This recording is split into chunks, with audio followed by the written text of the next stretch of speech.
Po založení Google účtu máte k dispozícii nielen Gmail, ale aj kopu ďalších aplikácií. My si teraz budeme rozprávať o fotkách. Otvoríme si teda aplikáciu Fotky.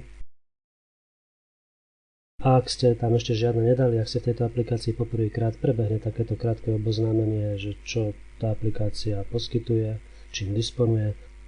Keď prezentácia skončí, môžeme si načítať prvé fotky, a to takým spôsobom, že ich pretiahneme z jedného okna do druhého. Ako príklad stačí jediná fotka, takže túto jednu fotku teraz zoberieme a pretiahneme si ju do albumu. Keď to robíme prvýkrát, Google sa nás opýta, akým spôsobom chceme fotky načítať. Silne odporúčam použiť prvú možnosť, pretože v prípade tejto možnosti máme úložisko fotografií zadarmo a neodbúda nám z 15 GB priestoru, ktorý máme v rámci účtu k dispozícii. Prvú fotku máme na serveri a môžeme vytvoriť album. Najprv si ale ukážeme, kde a ako sa možnosť tohto neobmedzeného úložiska nastavuje, ak by sa neponúkla pri prvom uploade prvej fotky. V ľavom hornom rohu rozklikneme ponuku a prejdeme na nastavenia. Tu máme zmienenú možnosť voľby. No ale poďme na vytvorenie albumu. Naša prvá fotka, tak ako všetky ďalšie, sa nachádza v sekcii Fotky. My ale prejdeme do sekcie Albumy. Tu môžeme kliknúť na tlačidlo Vytvoriť album alebo v ponuke Vytvoriť a album. My tu máme zatiaľ iba jednu fotku, takže si album vytvoríme z nej. Albumu dáme nejaký názov. A potvrdíme vľavo hore, čím sme si vytvorili prvý album s jednou fotkou. Pridáme ďalšie fotky, tentoraz ale rovno z počítača. Pretože prvú fotku už na Google máme, v pripravenom adresári označíme už iba ostatné. Fotky sa nakopírujú do albumu.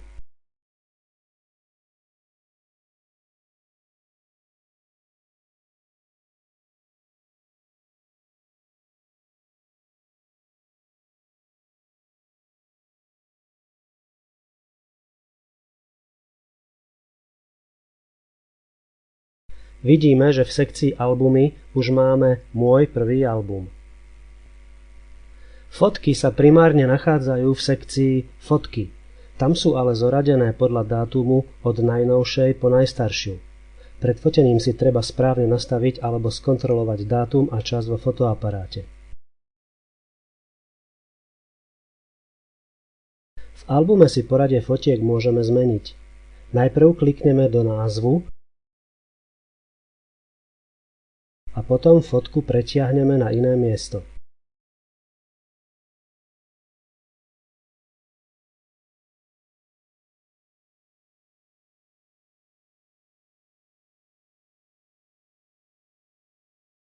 Keď so stlačenou klávesou Ctrl označíme viac fotiek, presúvať ich môžeme hromadne. Fotky môžeme z albumu odstrániť. Zmeny uložíme znovu kliknutím na symbol potvrdenia vľavo hore. Fotka odstránená z albumu však stále zostáva v sekcii Fotky.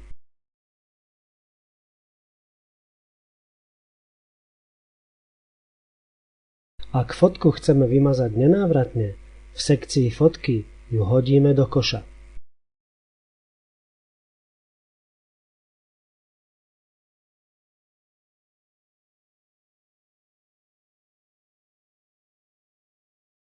Fotka je ale ešte stále v koši, z ktorého je možné ju obnoviť.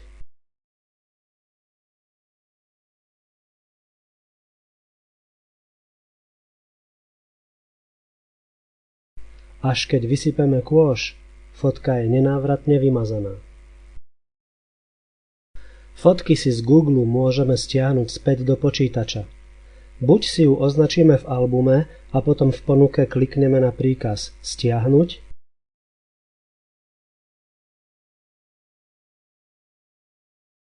alebo na príkaz Stiahnuť klikneme v ponuke zobrazenej fotky.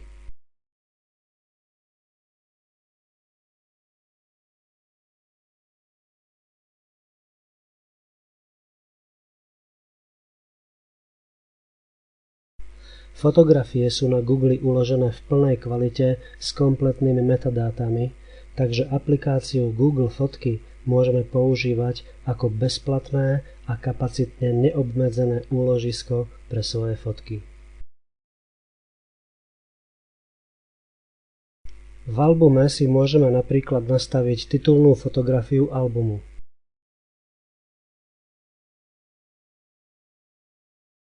Ak sa chceme s fotkami v albume zdieľať a ukázať ich aj priateľom, v ponuke vpravo hore klikneme na možnosti zdieľania.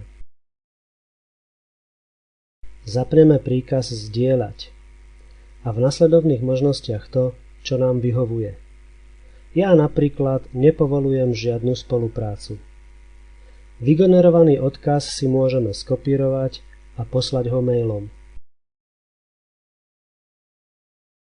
Iný spôsob je kliknúť na ikonu zdieľania, ktorá nám ponúkne zdieľanie v sociálnych sieťach, alebo znovu vygenerovanie odkazu, ktorý si môžeme skopírovať a poslať ho mailom.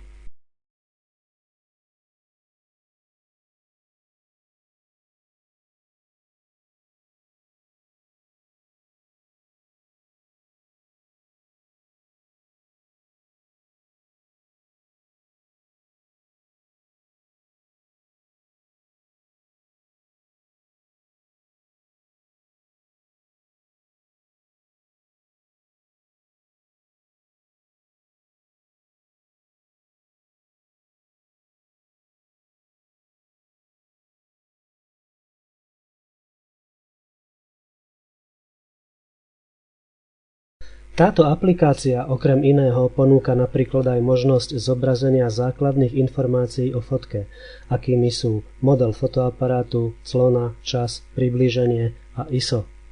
Funguje aj klávesová skratka, ktorou je samotná klávesa s písmenom I.